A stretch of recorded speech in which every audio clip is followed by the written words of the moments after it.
Beberapa bulan jelang pemilu 2024, para bakal capres, partai politik, hingga simpatisan mulai aktif rebut hati rakyat. Narasi politik mulai digaungkan. Segala cara dilakukan untuk mendulang suara. Bagaimana menjaga jalannya pemilu agar terbebas dari pembelahan? Saya, Miluh Puspa, mencari jawabnya.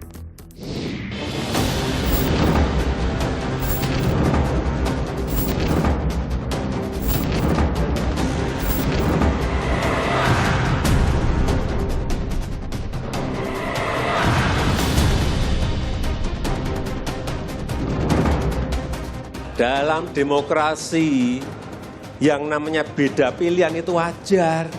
Oleh sebab itu jangan bertengkar. Setelah berkompetisi, bersatu kembali.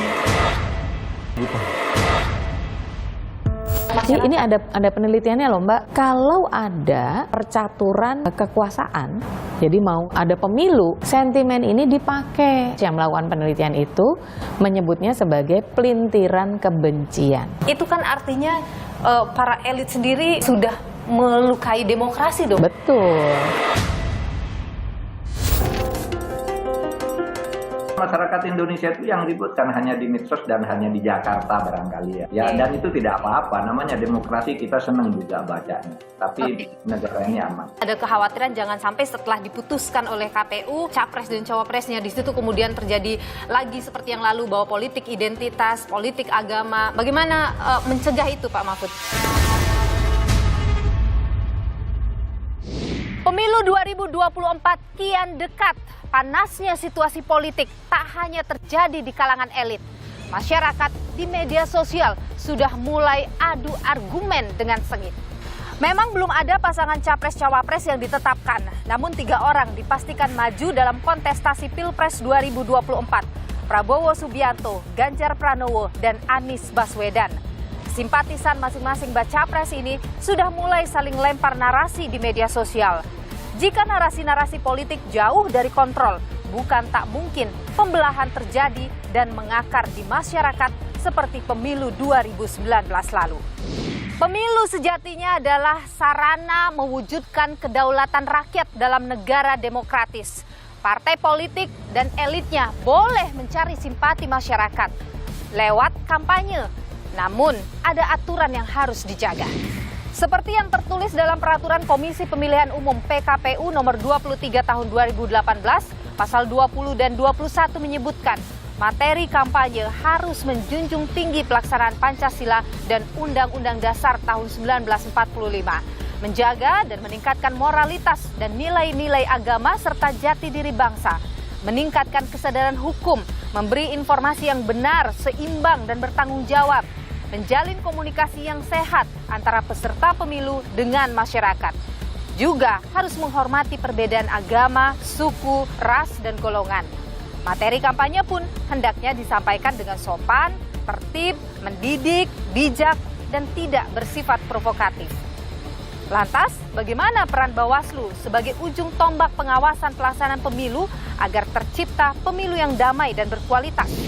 Pertama, tentu kami akan menguatkan kapasitas teman-teman komisioner dan juga staf yang ada. Kemudian juga kami misalnya tetap mengeluarkan namanya indeks kerawanan pemilu sebagai bentuk early warning system terhadap proses-proses yang kemungkinan akan terganggu. Nah, setelah itu kita akan buat mitigasinya jika kemudian terjadi hal-hal yang tidak diinginkan. Mitigasinya apa? Misalnya pertarungan di media sosial yang sudah tidak sehat lagi.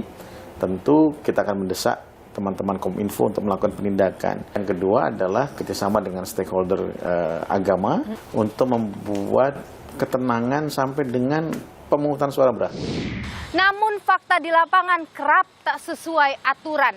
Narasi-narasi politik yang muncul di ruang-ruang komunikasi publik tak pernah sepi dari provokasi.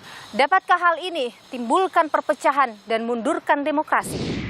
Selama fakta-fakta politik itu rasional, faktual, dan bisa dipertanggungjawabkan, saya kira tidak akan menimbulkan perpecahan. Yang menimbulkan perpecahan itu kalau serangan politik yang disampaikan kepada semua calon didasarkan pada fitnah dan kebencian. Yang kedua, yang menimbulkan perpecahan itu adalah politisasi agama yang berlebihan. Kalau melihat kecenderungan rata-rata sampai hari ini, narasi-narasi menyerang capres tertentu itu PKI, agen Cina itu belum ada.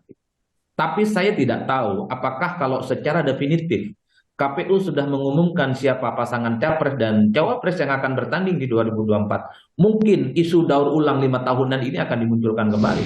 Penyebaran berita hoaks, narasi politik yang membelah dapat timbulkan perpecahan dan bisa berakibat mundurnya demokrasi. Bagaimana agar hal tersebut tak terjadi? Saya akan berbincang dengan Menko Polhukam Mahfud MD.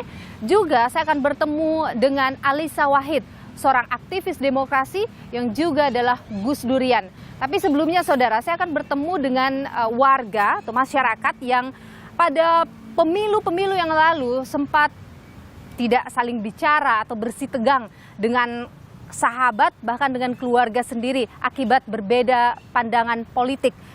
Bagaimana itu bisa terjadi, saudara? Ikuti saya.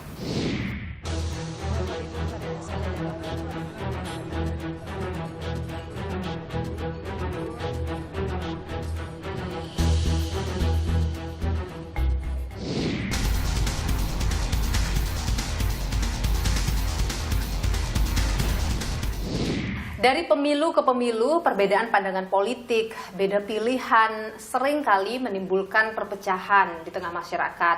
Ada yang tidak saling bicara dengan tetangga, tidak saling bicara dengan sahabat, bahkan dengan keluarga sendiri.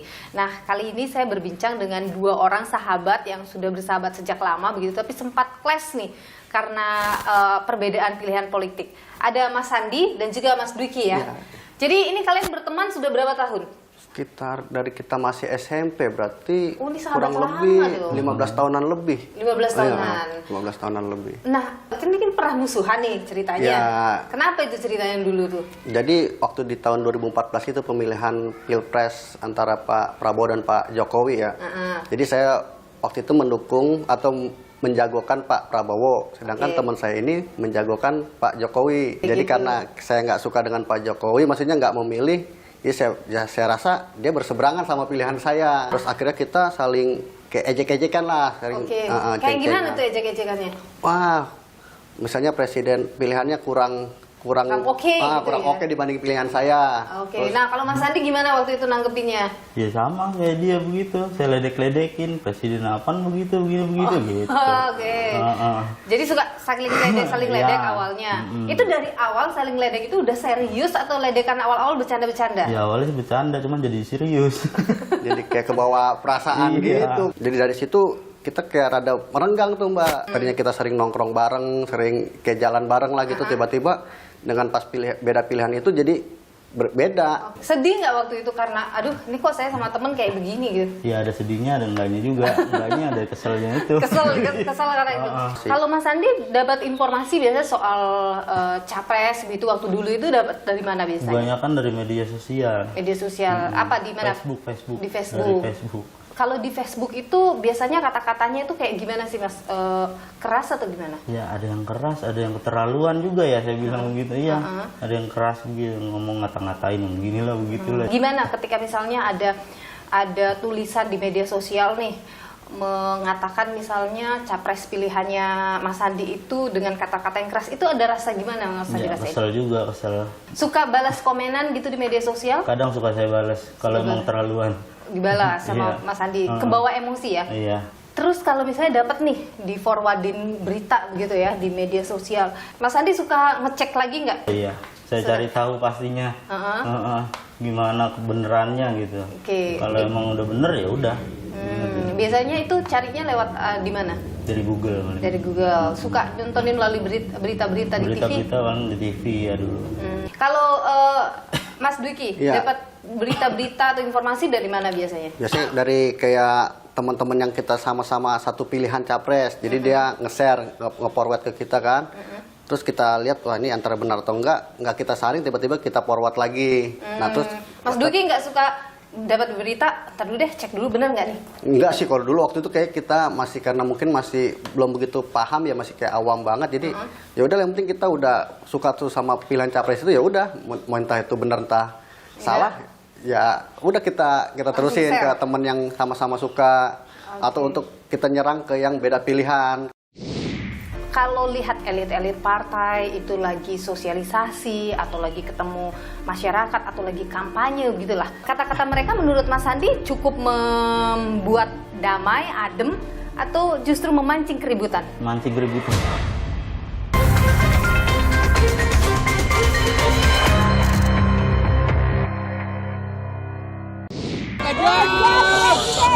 kebatinan di antara kita semuanya agar kita selalu kondusif. Saya kira pemilu ini rutinitas 5 tahunan, kita punya pengalaman dan kita bisa memastikan bahwa kita adalah anak-anak bangsa yang dewasa dan modern. Hormati semua, ajak dengan pesan yang menyatukan, ajak dengan persatuan yang sejuk, pesan-pesan yang sejuk, sama itu akan disampaikan sesuatu. Kita memang harus pemilu damai, sejuk, kita bersaing dengan baik, biar rakyat yang menilai dengan baik, ya. Oke. Jadi 2014 di Pilpres beda pilihan. Ya. Terus kemudian kan ada Pilgub DKI Jakarta. Ya. Itu beda lagi kali Beda ya? lagi. Beda lagi. Itu makin bikin renggang lagi atau gimana? Nggak sepanas kayak itu sih, nggak sepanas kayak Pilpres. Oke. Terus 2019 kan 2019 pemilu. kita udah nggak terlalu kayak ngurus-ngurusin kayak gitu karena udah mungkin ada tanggungan kan atau anak atau keluarga ya. Pusing dulu. Jadi nggak terlalu. Waktu itu masih belum bicara juga sama. Udah. Tapi ya gitu masih udah nggak ngebahas-bahas masalah pilihan-pilihan lagi. Tapi yang bikin kalian kemudian akhirnya ngerasa oh udah kita nggak usah lagi bertengkar karena pilihan yang beda apa? Ya karena kita rasa nggak ada untungnya. Toh kita ngebelain sampai pilihan kita si A nih kita belain mati-matian atau nyampe kita berantem. Terus setelah dia jadi kita juga nggak dapat apa-apa kan maksudnya. Yang ada malah kita ngerasain misal harga-harga barang naik ya kita sama-sama ngerasain jadinya. Oke, kalau Mas Andi gimana? Ya begitu. Nyesel. Buat apaan gituan diributin? Ketemu juga enggak sama orangnya kan? Ngasih apa juga nggak tahu saya. Kalau di media sosial itu kan juga ada sering tulisan-tulisan yang bicara tentang kita tidak boleh menjelajahkan, kita tidak boleh bermusuhan karena beda pilihan. Itu memberi pengaruh positif nggak sama Mas Dwiki dan Mas Andi? Kalau kita bisa cerna itu tulisan itu sebenarnya bisa ini. Jadi apa tuh pengaruh positif buat kita pemilih-pemilih, maksudnya buat yang lain lah semuanya. Jadi ya terserah orang itu mau pilih apa ya udah urusan dia masing-masing kan. Jadi itu ngebantu juga untuk sadar bahwa kita tidak boleh berantem karena beda pilihan. Menjelek-jelekan pilihan orang lain, terus kita nggak boleh sampai crash lagi kayak saya alamin sama teman saya ini. Mas Andi sendiri gimana kalau melihat kita tidak bicara dulu soal pemilu atau beda pilihan politik, tapi kalau ada di lingkungan yang mungkin beda secara sukunya dan sebagainya, Mas Andi tuh tipikal yang bagaimana? Merasa risih atau gimana? Enggak, saya biasa aja. Oke, kalau Mas Dwiki? Mungkin pertama-tama karena kita belum kenal karakter dia kayak gimana, mungkin pertama-tama tuh ada rasa risih, tapi makin ke depan kan kita perlu beradaptasi kan sama lingkungan sekitar ya, mungkin kita bisa nerimanya. Tapi ketika itu politik dulu itu yang bikin justru tidak suka ya? Iya, karena politik itu beda pilihan itu, terus saling main ledek-ledekan, saling main menjelekan, jadi itu yang bikin jadi kagak suka. Kalau sebenarnya sih kalau tanpa ada embel-embel politik itu walaupun kita beda agama, beda suku kan, beda daerah, nggak masalah sih sebenarnya. Tulisan-tulisan seperti apa sih di media sosial yang biasanya bikin paling terpancing emosinya soal pasangan atau soal capres pilihannya? Cebong. Gitu. Cebong kampret itu. Cebong kampret itu. Gitu ya. Ditambah lagi pas 2017 tuh kadrun sama apa ya. Kenapa bikin itu terpancing emosi? Ya, jadi kita seolah-olah kita jadi jadi misalnya kayak kampret ya kita jadi timnya kampret atau cebong gitu kan, jadi dia kan cebong kan. Dia jadi kayak cebong itu. Sekarang sih udah nggak ada ya. Sekarang udah nggak ada. Itu yang paling bikin emosi ya. Kalau lihat elit-elit partai itu lagi sosialisasi atau lagi ketemu masyarakat atau lagi kampanye begitulah. Kata-kata mereka menurut Mas Sandi cukup membuat damai, adem, atau justru memancing keributan? Mancing keributan. Dari elit-elit partai itu? Iya. Kalau Mas Dwiki melihat apa yang mereka sampaikan, apa yang mereka perbuat itu bikin adem atau memancing keributan? Ada yang bikin adem, ada yang kayak apa tuh? Provokatif. Kayak provokatif gitu kata-katanya. Lebih banyak provokatifnya atau damainya? Kalau saya lihat sih 50-50 lah. 50-50. Rata-rata memang mudah terpecah ya gara-gara baca-baca media sosial ya. Gara-gara baca lebih sini ini sih lebih tajam itu kayaknya media sosial itu Mbak untuk buat mempengaruhi pilihan ini para pemilih itu. Ini sekarang kan udah mau pilpres lagi, masih beda pilihan? Kayaknya beda juga. Ini kalau beda nih kayaknya beda juga begitu. Gimana? Akan tetap? Kalau untuk sekarang ini saya udah kalau saya masing-masing lah terserah orang mau pilih apa. Oke, nggak ada masalah gitu ya. Mas Andi gimana? Sama, udah bodo amat udah. Jangan gara-gara begituan sama temen jadi jauh gitu. Mas Andi dan juga Mas Dwiki, terima kasih sudah berbagi di Niluh ya. Tidak musuhan lagi ya. Enggak ada. Dan kalau ada dan kalau ada yang terlihat seperti mau musuhan diingatkan dan dinasehatin bersama begitu ya, supaya pemilu kita berjalan dengan lancar, tidak ada permusuhan seperti itu lagi. Terima kasih Mas Andi dan juga Mas Andi dan Mas Dwiki.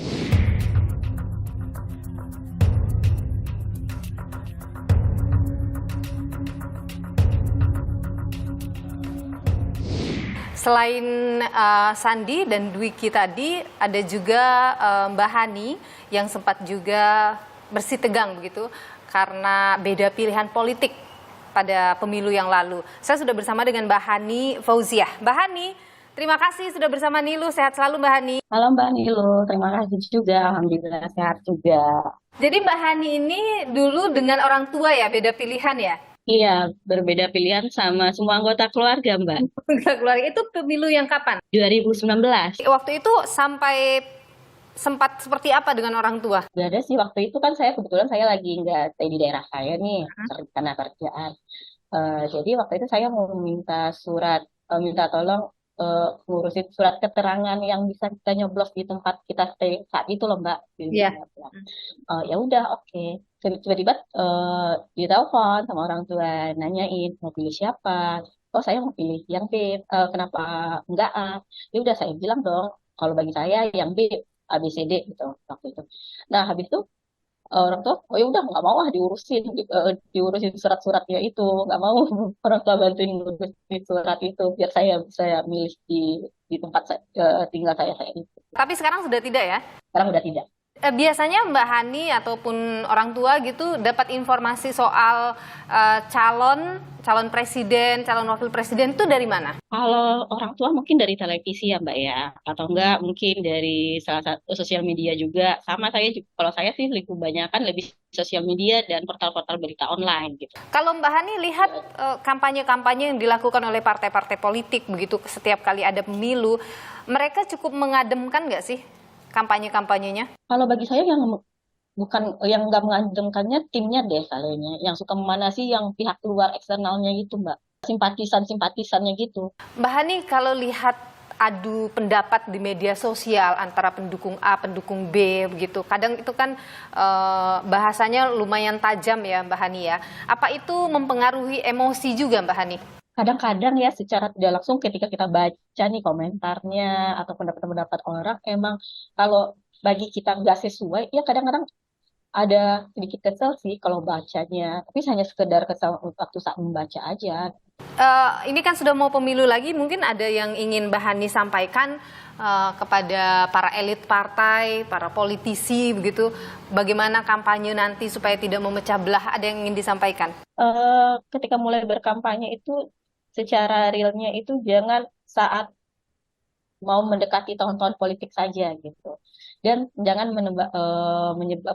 menaikkan isu-isu yang lain biar tidak ada pecah belah seperti yang terjadi pada tahun-tahun sebelumnya. Baik, Mbak Hani Fauziah, terima kasih sudah berbagi informasi di Niluh Mbak Hani. Mudah-mudahan 2024 nanti tidak ada bersih tegang lagi ya perkara beda pilihan Mbak Hani ya. Ya, terima kasih Mbak Hani. Anda melihat boleh dikatakan bahwa politik dan politisi lah yang sebenarnya memperdalam jurang ketidaktoleransian di antara masyarakat. Iya, sangat.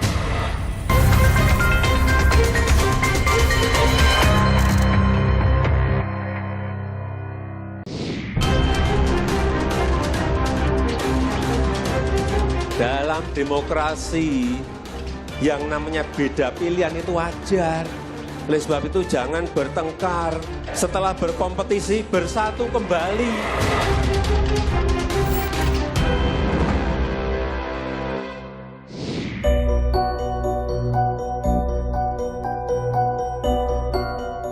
Indonesia lahir di tengah perbedaan dan bersatu dengan cita-cita yang sama, negara yang menjunjung tinggi demokrasi.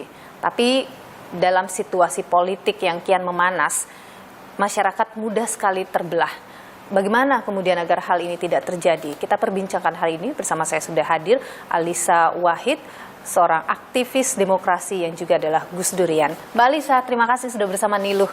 Terima kasih Mbak Niluh. Sehat ya Mbak? Alhamdulillah sehat. Mbak Alisa, kalau kita bicara soal masyarakat kita ini kan selalu membanggakan sebagai negara yang sangat tinggi toleransi.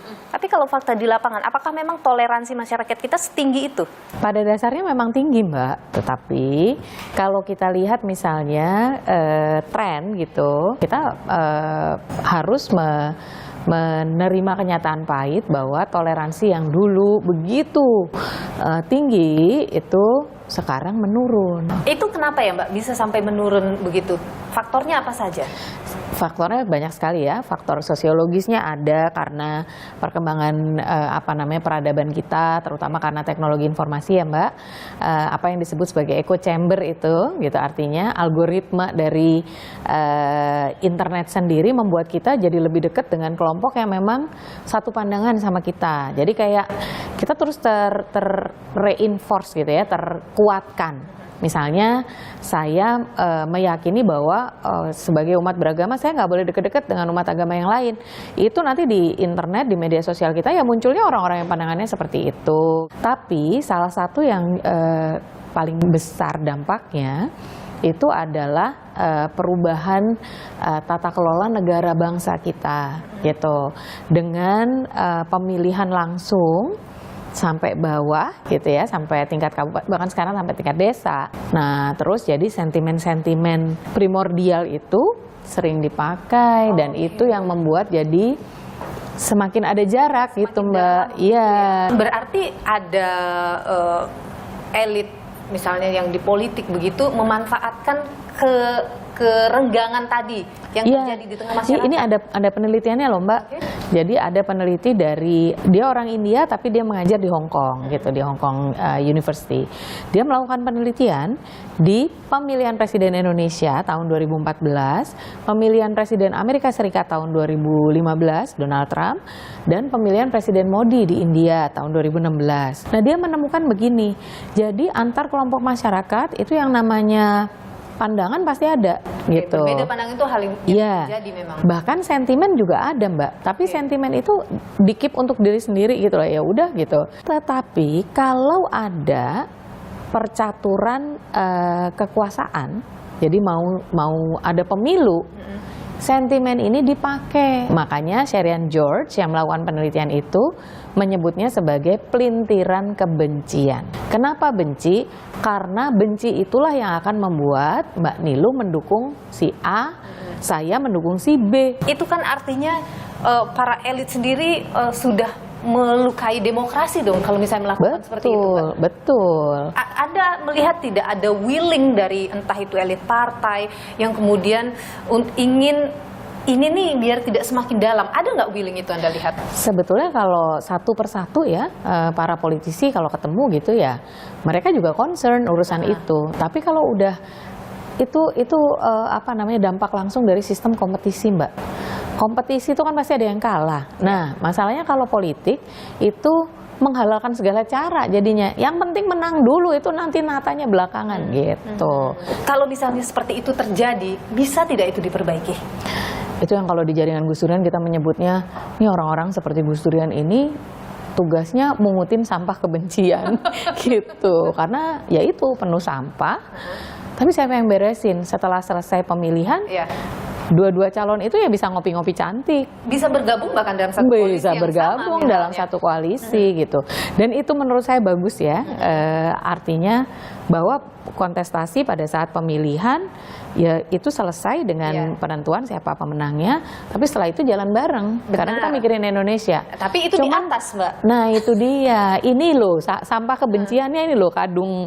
Itu gimana caranya? Apa yang harus dilakukan untuk kemudian menyelesaikan persoalan di tengah masyarakat? Perbedaan dan kebencian yang muncul itu? Yang pertama, itu harus ada rem untuk para politisi. Baik rem itu sifatnya etis, etika moral gitu. Jadi para tokoh bangsa juga harus selalu menyuarakan bahwa kita nggak bisa menerima loh ya. Dan yang kedua dari lembaga negara yang terkait dengan itu, KPU, Bawaslu itu harus kencang sekali soal ujaran kebencian dan hasutan. Kalau kita bicara soal aturan kampanye misalnya dalam PKPU itu kan jelas. Tapi tidak ada sanksinya, Mbak. Itu hanya himbauan jadinya. Nah ini harus dibuatkan kerangkanya sehingga kemudian Bawaslu langsung bisa mengatakan bahwa Anda melanggar dan harus ada sanksinya. Tanpa ada sanksi nggak bisa karena dalam situasi kompetisi apalagi ini kekuasaan ya Mbak, kalau tidak ada reward and punishment nggak bisa. Anda melihat boleh dikatakan bahwa politik dan politisi lah yang sebenarnya memperdalam jurang ketidaktoleransian di antara masyarakat. Iya, sangat. Gitu. Jadi kita tidak seharusnya tidak sekedar mengedukasi masyarakat untuk memahami toleransi, tapi kita harus mengedukasi para elit partai, politisi. Nah itu tadi, itu nggak bisa dengan hanya mengingatkan, karena buat mereka sudah tidak bisa diingatkan mereka. Kalau menurut saya tidak. Kalau menurut Anda bisa tidak cara pandang para politisi diubah untuk memikirkan tadi? Kita sudah di masa kritis ini, jangan sampai kita benar-benar masyarakat kita terus terjadi perpecahan. Saya mau tanya balik, pada saat ada ketegangan antar kelompok masyarakat di bawah, politisinya datang nggak, Mbak? Nggak kan? Nggak muncul kan? Jadi ya kita mau mengharapkan mereka para politisi itu untuk berpikir sampai ke sana, itu kayaknya kok kita berharap terlalu banyak ya. Kalau di kepala politisi, kalau menurut saya itu ya memenangkan pertarungan terdekat gitu. Itu masih problem kita. Apakah bisa diubah? Menurut saya bisa, tapi jangka panjang, jangan jangka pendek. Iya, karena kita ada trauma 2019, Mbak. Itu adalah hal yang luar biasa terjadi pada saat itu. Itu yang kemudian tidak diharapkan terjadi lagi di 2024. Anda optimis itu tidak akan terjadi? Belum optimis, tapi kita mitigasi dari sejak sekarang. Apa yang dilakukan partai politik belakangan ini pun juga adalah mereka yang sudah disebut-sebut akan maju. Anda lihat mereka cukup menyuarakan kedamaian? Satu, menyuarakan kedamaian tidak. Yang kedua, yang lebih penting menurut saya, yang namanya memilih pemimpin. Itu kan mereka ini mau membangun, mau membawa Indonesia kemana, itu aja nggak keluar, Mbak. Tidak ada Anda lihat? Sampai saat ini ya, baru setiap kali pertemuan yang ada adalah kira-kira transaksinya koalisinya ini nanti gimana. Yes, baik. Mbak Alisa Wahid, aktivis demokrasi, seorang Gus Durian. Terima kasih sudah berbagi pandangan di Niluh, Mbak Alisa. Sehat selalu. Terima kasih, Mbak. Kalau kita bicara tadi, Pak Mahfud bicara soal 2019 yang begitu dalam. Sekarang memang terlihat masih adem-adem, tapi ada kekhawatiran jangan sampai setelah diputuskan oleh KPU, capres dan cawapresnya di situ kemudian terjadi lagi seperti yang lalu, bahwa politik identitas, politik agama. Bagaimana mencegah itu, Pak Mahfud?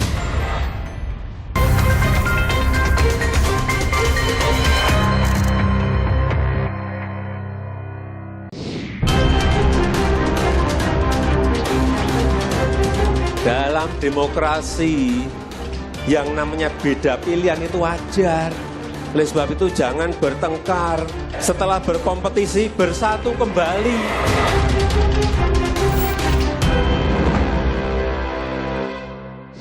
Saudara, potensi perpecahan di masyarakat akibat perbedaan pandangan politik kerap menghantui setiap ada gelaran pemilu.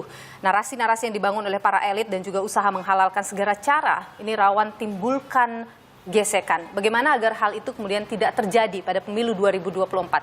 Kita perbincangkan hal ini bersama dengan saya sudah hadir melalui sambungan Zoom, ada Menko Polhukam Mahfud MD. Pak Mahfud, terima kasih sudah bersama Niluh. Sehat selalu Pak Mahfud. Sehat Niluh, apa kabar? Sehat juga. Sekarang ini kan sudah masuk tahun politik ya Pak Mahfud ya, jelang Pilpres 2024. para elit partai sudah melakukan agenda-agenda politik, sudah bertemu dengan masyarakat begitu. Bagaimana Pak Mahfud melihat di tengah masyarakat sekarang, apakah terjadi gejolak dan lain sebagainya? Gejolaknya biasa, tidak terlalu membahayakan gitu. Artinya gejolak saling dukung, saling kecam, saling macam-macam lah, saling bikin serangan dan sebagainya. Itu biasa terjadi setiap pemilu. Tetapi sekarang ini tidak, alhamdulillah ya, tidak terlalu dalam. Karena apa? Karena saya membandingkan dengan tahun 2009 aja. 2019 itu panas dan polarisasi yang menyangkut ideologi itu sudah dimulai sejak tahun 2016. Ya, mulai dari Pilgub, terus bersambung ke 1212, terus ke Pilpres, itu dalam suasana terus dan polarisasinya tajam menyangkut soal ideologi. Nah sekarang ini, nih loh, sudah kurang 2 bulan nih pendaftaran. Kayaknya rakyat tenang-tenang aja, yang ramai medsos dan mungkin pemain-pemain politik tertentu, orang-orang kritis yang tertentu itu tidak apa-apa, tetapi di masyarakat itu bagus. Ternyata apa? Hasil survei tentang kepuasan terhadap Polkam itu memberi nilai tertinggi, mendapat nilai tertinggi sebesar 79. Itu menggambarkan masyarakat Indonesia itu yang ribut kan hanya di medsos dan hanya di Jakarta barangkali ya. Ya, dan itu tidak apa-apa, namanya demokrasi, kita senang juga bacanya. Tapi negara ini aman. Oke, jadi kalau misalnya di perang di media sosial sudah terjadi, pengawasan apakah diperketat juga di sana, Pak Mahfud? Pasti. Kita itu tekanannya gini, memastikan bahwa peraturan perundang-undangan dan hukum itu berjalan dengan baik. Kalau hukum ditegakkan dengan baik, apapun kontroversinya akan selesai. Nih loh. Dan itu yang saya kawal. Bagaimana memastikan bahwa peraturan dan tahapan-tahapan ini berjalan. Isu-isu hoax bahwa akan ada penundaan, pemilu akan gagal, akan apa, itu kita kesampingkan, kita tepis dengan sekuat-kuatnya. Kalau kita bicara tadi Pak Mahfud bicara soal 2019 yang begitu dalam, sekarang memang terlihat masih adem-adem, tapi ada kekhawatiran jangan sampai setelah diputuskan oleh KPU, capres dan cawapresnya di situ kemudian terjadi lagi seperti yang lalu, bahwa politik identitas, politik agama. Bagaimana mencegah itu Pak Mahfud? Ya kita terbatas pada himbauan saja ya, karena kan tidak bisa kita menghalangi orang berkreasi untuk berkampanye, berkreasi untuk bersikap. Tetapi yang penting jangan melanggar hukum. Jangan melanggar hukum. Dan menurut saya sih politik identitas menjual-jual agama selama ini selalu hanya menjadi isu politik sesaat. Begitu selesai ya selesai gitu. Tapi mudah-mudahan itu tidak terjadi lagi. Toh sekarang ini sudah kurang 2 bulan tidak terjadi. Ya, tidak ada sih yang ingin mencoba mengadu-adu dengan politik identitas itu. Tapi itu tidak laku juga di medsos. Malah sekarang soal profil calon-calonnya yang menjadi perdebatan itu tidak apa-apa, bagus kan, agar nanti terpilih yang terbaik. Kalau masyarakat kita cenderung sudah tidak ini ya Pak, sudah tidak terpengaruh dengan kampanye-kampanye negatif dan politik perpecahan dengan politik identitas tadi? Kelihatannya menurut saya ya sudah tidak terpengaruh lagi, masyarakat kita sudah tidak mau membeli itu sebagai jualan politik itu, sehingga memang karena masyarakat kita makin dewasa, makin kosmopolit, maka saya kira politisi-politisi itu harus mencari cara yang lebih dewasa dan lebih masuk akal dan lebih bagus lah untuk kebangunan bangsa dan negara kita ke depan. Gitu aja.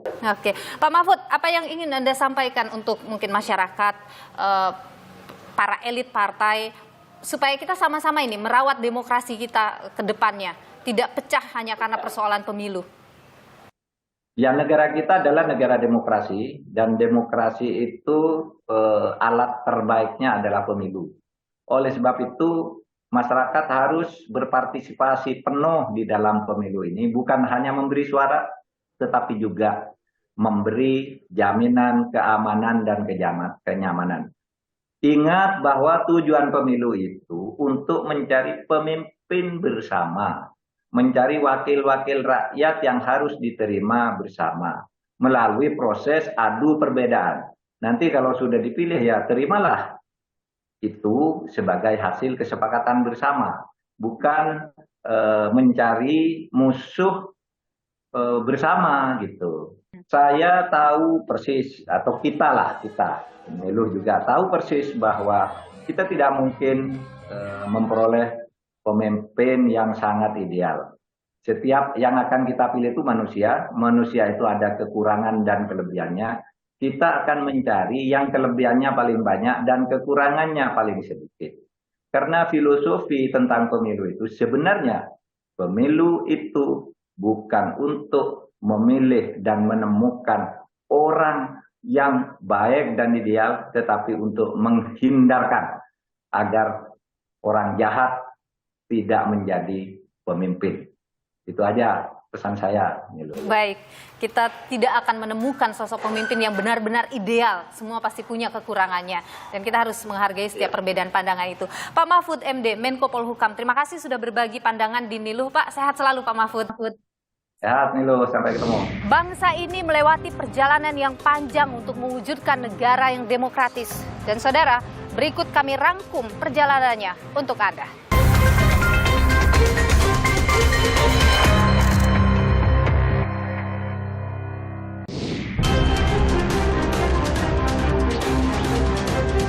Dalam demokrasi yang namanya beda pilihan itu wajar. Oleh sebab itu jangan bertengkar. Setelah berkompetisi bersatu kembali.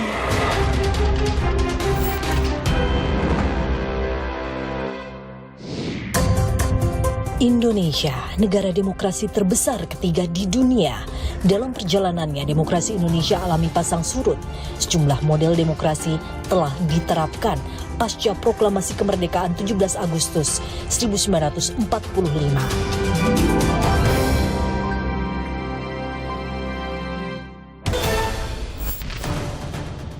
Namun lebih dari 2 dekade era reformasi, penegakan hak asasi manusia di Indonesia masih jadi catatan. Demokrasi di era reformasi dianggap belum berjalan seimbang dengan hak asasi manusia. Banyak peristiwa pelanggaran HAM masa lalu yang belum terselesaikan. Salah satu kasus HAM yang menanti penyelesaian adalah peristiwa terasingnya ribuan WNI yang menjadi korban pergolakan politik 1965. Mereka adalah para mahasiswa yang dikirim belajar oleh Presiden Soekarno serta para diplomat yang ditempatkan di sejumlah negara Eropa. Belakangan, negara mengakui peristiwa 1965 adalah salah satu pelanggaran HAM. Selama ini, setiap dibawa ke proses hukum itu selalu gagal. Bahwa itu tidak bisa dibuktikan bahwa itu pelanggaran HAM berat. Masalahnya hukum itu perlu bukti. Nah itulah sebabnya daripada kita ribut terus mempersoalkan proses hukum yang tidak bisa dilaksanakan dengan cepat, ya pemerintah mengambil kebijakan administratif kepemerintahan, bukan hukum pidana, yang menyantuni mereka yang menjadi korban dari pelanggaran HAM itu. Negara berdiri atas cita-cita besar demokrasi. Menjaga demokrasi adalah amanat konstitusi. Jangan rusak demokrasi dengan saling menyakiti dan memantik perpecahan. Dan pesta demokrasi 5 tahunan yang sebentar lagi kita rayakan harus jadi pesta rakyat Indonesia. Disinilah rakyat tunjukkan kedaulatannya. Jangan nodai suara hati nurani rakyat dengan narasi kampanye kebencian.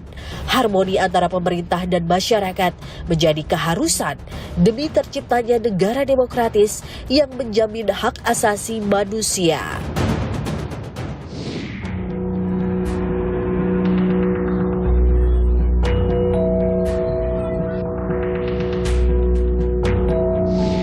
Niluh, kita sebagai masyarakat tentu berharap pemilu 2024 akan berjalan damai.